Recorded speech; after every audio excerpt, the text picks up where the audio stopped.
Shalom, mais um vídeo sobre o livro Revelando Mistérios da Bíblia. No vídeo de hoje vamos estar falando sobre falsas doutrinas que viraram tradições religiosas na igreja.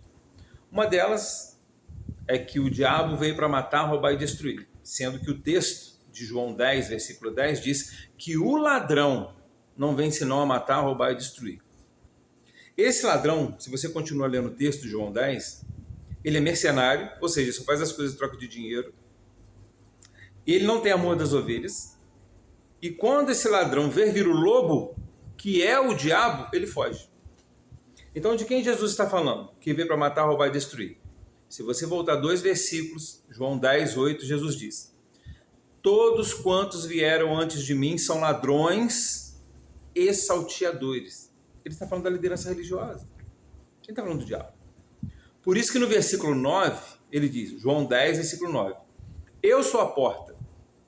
Aquele que entrar por mim, salvar-se-á. E entrará, e sairá, e achará pastagem. Se eu tenho que entrar por Jesus para ser salvo, ele é o verbo, a palavra, da onde que eu tenho que sair, porque nesse lugar não tem a pastagem? O que é a pastagem? O alimento da ovelha. A palavra, lá não tem. Aí ele vai dizer no versículo 10, o ladrão, que é o mesmo do versículo 8, a liderança religiosa, não vem senão a matar, roubar e destruir. Vem para te matar, porque não te dá pastagem. Vem para te roubar, rouba o seu dinheiro. Não deixe você cumprir a verdadeira religião. Tiago 1,27, que é cuidar do pobre, da viúva e do necessitado. E vem para te destruir, por quê? Porque você é destruído por falta de conhecimento.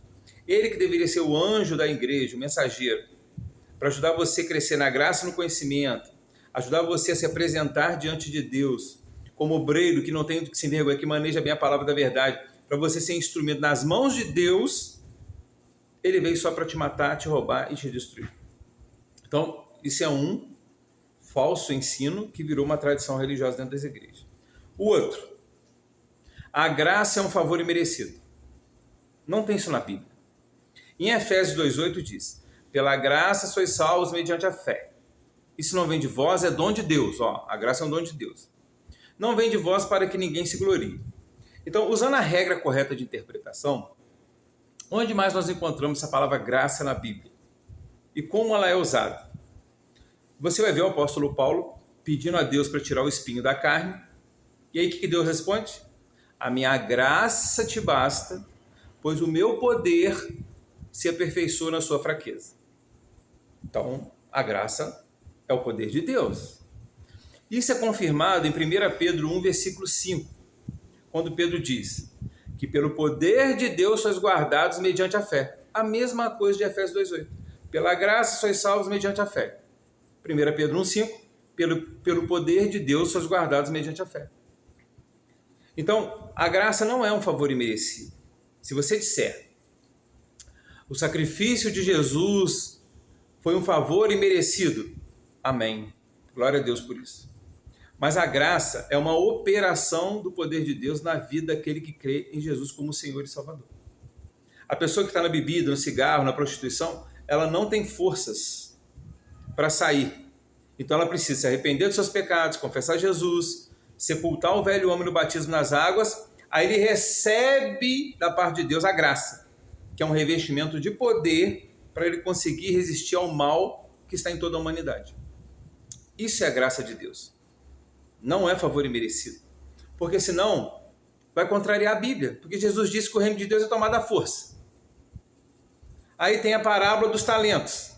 Que aquele que não multiplicou o talento, Deus tomou, deu para o que multiplicou, lançou a pessoa no fogo. Você tem que estar com a veste nupcial no dia do casamento, com o noivo. Você tem que fazer parte das virgens prudentes, que tinham reserva de azeite nas suas lamparinas. Porque as 10 eram virgens. As 10 tinham lâmpadas, as 10 dormiram. Só as que tinham reserva de azeite na sua lamparina é que entraram. O que representa o azeite? O azeite é a vida de santidade. Porque sem santidade ninguém verá o Senhor.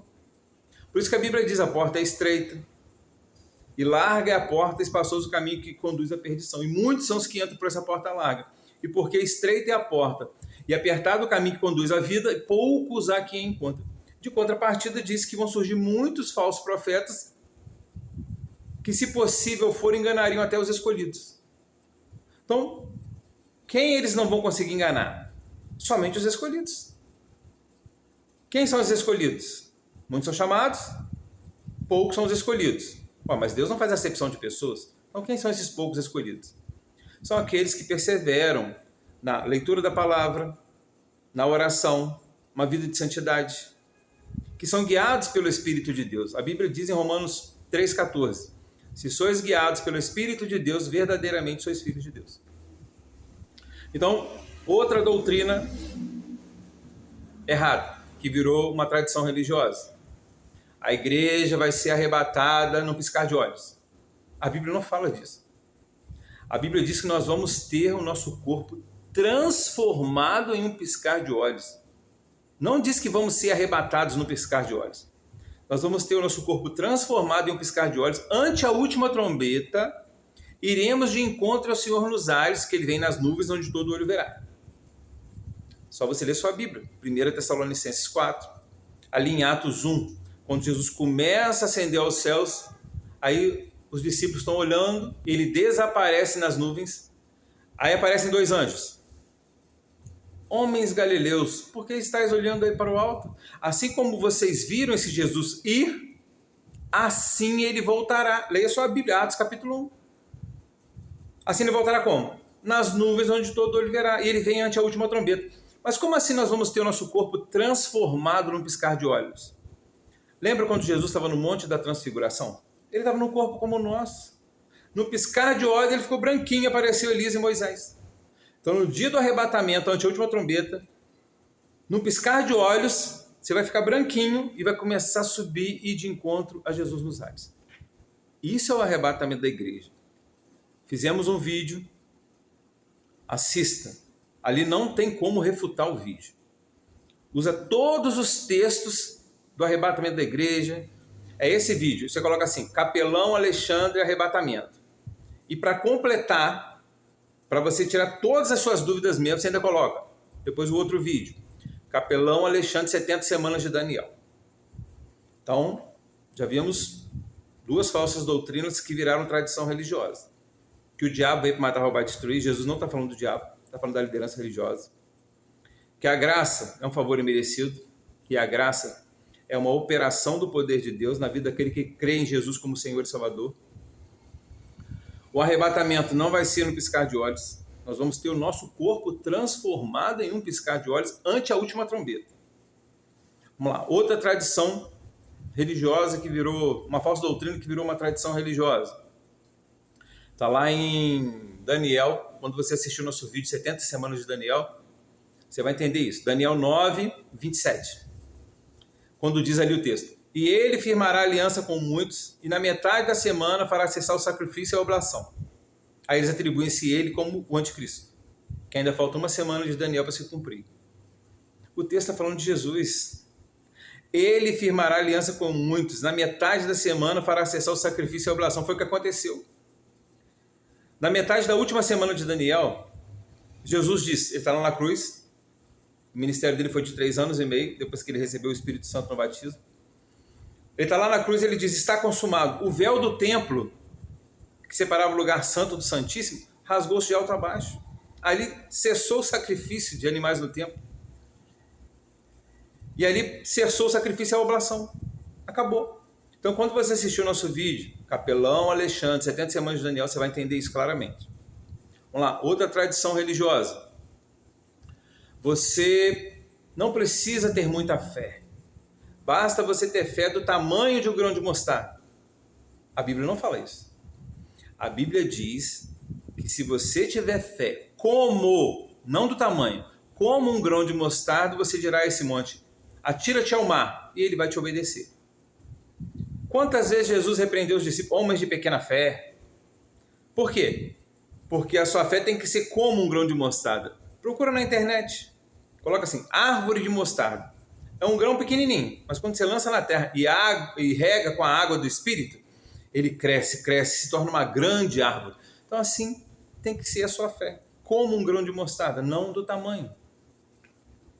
Vamos lá, outra falsa doutrina que virou uma tradição religiosa, que vai ser reconstruído o terceiro templo em Jerusalém. Irmãos, no Evangelho de João, Jesus faz lá um azorrague de cordas e começa a derrubar os cambistas, soltar os animais que estavam comercializando no templo. E Jesus diz: não faça da casa do meu pai um covil de salteadores, porque está escrito: a minha casa será chamada casa de oração.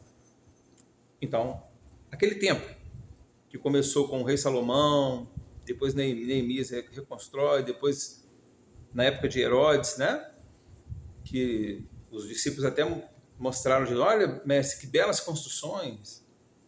Ele foi todo reformado.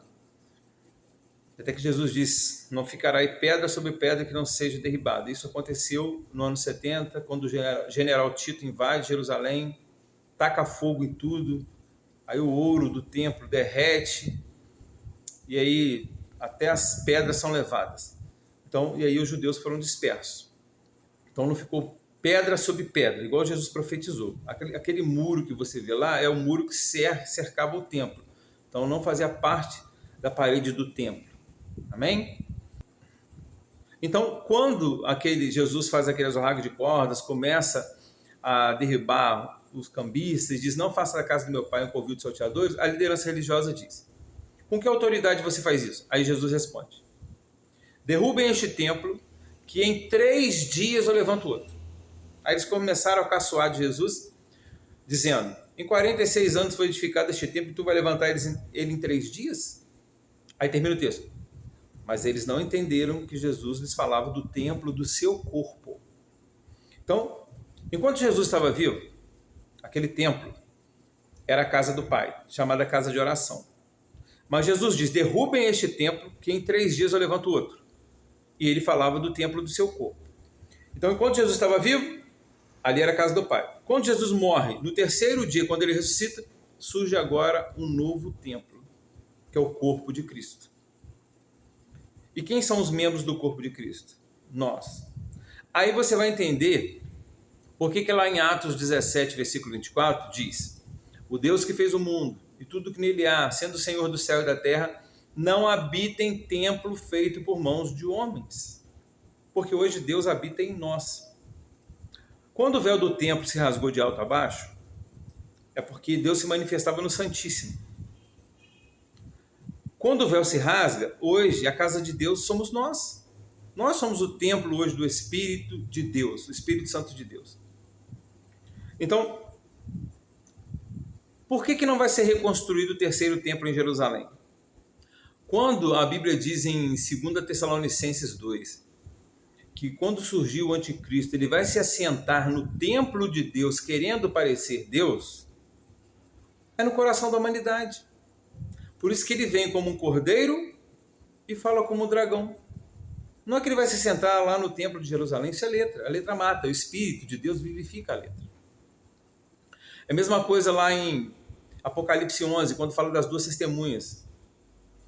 Ao anjo diz: mede o templo. Opa, então pera lá. Se quando João escreveu o livro do Apocalipse, o templo já havia sido destruído, então é porque vão reconstruir. Então vamos lá. Então, mede o templo e deixa o átrio de fora. Templo são os que creem. Átrio, os que estão fora, que não creem. É isso que o texto está dizendo. Por isso que a letra mata, o Espírito vivifica. Então, não vai ser reconstruído o 3º templo em Jerusalém. Para pensar. No lugar do templo hoje está o Domo da Rocha, mesquita muçulmana. Então, ia ter um atentado, iam jogar míssil lá, bomba lá o dia inteiro lá, se reconstruísse o 3º templo lá em Jerusalém, onde é o Domo da Rocha. Então, não tem lógica. O anticristo, quando ele surgir, e está bem próximo, né, da manifestação dele, ele vai se sentar no templo de Deus, querendo parecer Deus, é no coração da humanidade. Porque hoje nós somos o templo de Deus. Por isso que ele vem como cordeiro e fala como dragão. Ele vem para resolver um problema do mundo. Esse problema que o anticristo vai resolver é a 3ª Guerra Mundial. Se você ler Mateus capítulo 24, ele fala da grande tribulação. Diz que essa tribulação nunca houve nenhuma antes dela, nem outra haverá após ela. Que se esses dias não fossem abreviados, nenhuma carne sobreviveria. Mas por conta dos escolhidos, estes dias serão abreviados. O que eu aprendo com isso? Primeiro que os escolhidos vão estar aqui, por isso que Deus vai abreviar esses dias, senão nenhuma carne sobreviveria. Essa grande tribulação é a terceira guerra mundial, vai ser nuclear. Estamos prestes a vivenciá-la. E a Bíblia diz em Apocalipse 17 que aqueles 10 chifres da besta são 10 reis que ainda não receberam o governo, mas vão receber por 1 hora, e depois eles vão entregar todo o poder à besta. Mas como assim? São 10 chifres da besta, aí os 10 chifres são 10 reis e vão entregar todo o poder à besta? A besta de Apocalipse 13, a de 2 chifres. Para você entender essa besta de 2 chifres, aí você tem que ir lá em Daniel capítulo 8, tem uma batalha ali de um bode com um chifre grande e um carneiro com 2 chifres. Aí o anjo explica que aqueles 2 chifres do carneiro são os reinos dos medos e dos persas, que eles vão se unir e formar o governo único da época. Então o que vai acontecer? Depois que terminar essa guerra nuclear, que eles vão ver a catástrofe que vai ser em todo o planeta, destruição total, aí eles vão ver, nossa, o que fizemos? Quase acabamos com a humanidade. E aí, para evitar esse tipo de problema, para não acontecer mais, eles vão estabelecer moeda única, governo único, religião única. Isso é o governo do anticristo. Aí vai ser colocado a marca da besta na testa ou na mão, onde ninguém vai poder comprar ou vender se não tiver ela. É isso, irmão. Nós estamos prestes a vivenciar esses dias. Vai ser de repente. Você vai acordar um dia, igual você ligou sua televisão no dia 11 de setembro de 2001, quando aqueles aviões entraram nas Torres Gêmeas. Você ficou assustado? Um dia você vai ligar sua televisão e vai ver a notícia que estourou uma bomba nuclear em um país. Isso vai ser estopim para os países começar a detonar um ao outro. O livro Revelando Mistérios da Bíblia e o livro O Nome do Criador e o Porquê da Salvação Vem dos Judeus, eles vão te ajudar muito na sua caminhada, porque os 2 livros foram feitos na regra correta de interpretação, onde a própria palavra de Deus responde todas as questões. Então não tem pensamentos humanos. Porque assim, não adianta texto e contexto, tem que ser todo o contexto bíblico. O livro Revelando Mistérios da Bíblia, ele é em PDF. Então você manda um zap com a palavra livro para o DDD 24 988376471, eu envio para você. Já o livro O Nome do Criador e o Porquê da Salvação Vem dos Judeus, já é um livro físico, ele chega na sua casa, ele tem um custo de R$45, já com frete incluso, né? E você também adquirindo um livro, você ajuda o crescimento do nosso ministério, né? Então, espero que você tenha entendido as falsas doutrinas que viraram tradição religiosa dentro das igrejas. Então vamos recapitular quais foram elas? Quando fala que o diabo veio para matar, roubar e destruir, não está falando do diabo, está falando do ladrão, e esse ladrão é um falso profeta. A sua fé não pode ser do tamanho de um grão de mostarda, a sua fé tem que ser como um grão de mostarda, que é uma semente pequenininha, mas quando é lançado na terra e regado com a água do Espírito, se torna uma grande árvore. O arrebatamento não vai ser no piscar de olhos. Você vai ter seu corpo transformado em um piscar de olhos. Ante a última trombeta, iremos de encontro ao Senhor nos ares. Volto a repetir. Assista o nosso vídeo. Capelão Alexandre Arrebatamento. Todas as suas dúvidas sobre o arrebatamento da igreja vão ser sanadas nesse vídeo. A outra tradição religiosa, que a graça é um favor imerecido. A graça é uma operação do poder de Deus na vida daquele que crê em Jesus como Senhor e Salvador. Por isso que o apóstolo Paulo diz, para Deus tirar o espinho da carne, e Deus responde, a minha graça te basta, pois o meu poder se aperfeiçoa na sua fraqueza. Então, para você encontrar todos os nossos vídeos no YouTube, é só você digitar Capelão Alexandre Apocalipse. Fizemos um vídeo muito interessante sobre os 144 mil. No vídeo você vai entender que eles são os eunucos do Novo Testamento. Por que eu digo que eles são os eunucos do Novo Testamento? Porque lá em Isaías 56, Deus diz que tem preparado na eternidade um lugar para os eunucos melhor do que o lugar de filhos e filhas. Quando você assistir o vídeo, Capelão Alexandre, 144 mil de Apocalipse, você vai entender isso. Aí nós temos o vídeo Batismo em Nome de Jesus, mostrando que todos os batismos foram feitos somente em nome de Jesus e por que o batismo deve ser feito em nome de Jesus. Então, tenho certeza que todos os vídeos vão te ajudar muito na caminhada, e tanto o livro Revelando Mistérios da Bíblia, quanto o livro O Nome do Criador e o Porquê da Salvação Vem dos Judeus, vão te ajudar na sua caminhada. Estes livros têm muitos testemunhos, mas um dos testemunhos que mais me impactou foi que uma irmã, ela fez 2 faculdades de teologia, ela disse que o que ela aprendeu com o livro, ela não aprendeu nas 2 faculdades. Então, é um verdadeiro seminário teológico. O livro Revelando Mistérios da Bíblia é em PDF. Ele é grátis. A gente pede uma contribuição, mas se você não puder contribuir, a palavra diz, dá de graça o que de graça recebestes. Então, se você quiser ler o livro, ter um grande conhecimento da palavra de Gênesis ao Apocalipse, você vai ler o livro. Mas lembre-se que o reino de Deus é tomado à força. Então você precisa se esforçar. Porque existe uma luta no mundo espiritual para que você não venha ler esses livros. Amém? Então, assista os vídeos, leia o livro. Não esqueça, irmão, de dar o like. Faça qualquer comentário que seja, que aí o YouTube entende que o vídeo foi relevante e encaminhe esse vídeo para outras pessoas. É uma forma, né, de você estar ajudando o crescimento do canal, e você compartilhando os vídeos é uma forma de você estar cumprindo o seu ID, multiplicando o seu talento. Então, muito obrigado a você que me acompanhou até agora. Lembre-se, busque em primeiro lugar o reino de Deus e a justiça de Deus, e as demais coisas Deus acrescentará em sua vida. Que o grande amor de Deus, a graça do nosso Senhor e Salvador Jesus Cristo, com a comunhão do Espírito Santo de Deus, esteja sobre todos nós, não só hoje, mas para todos sempre. Amém.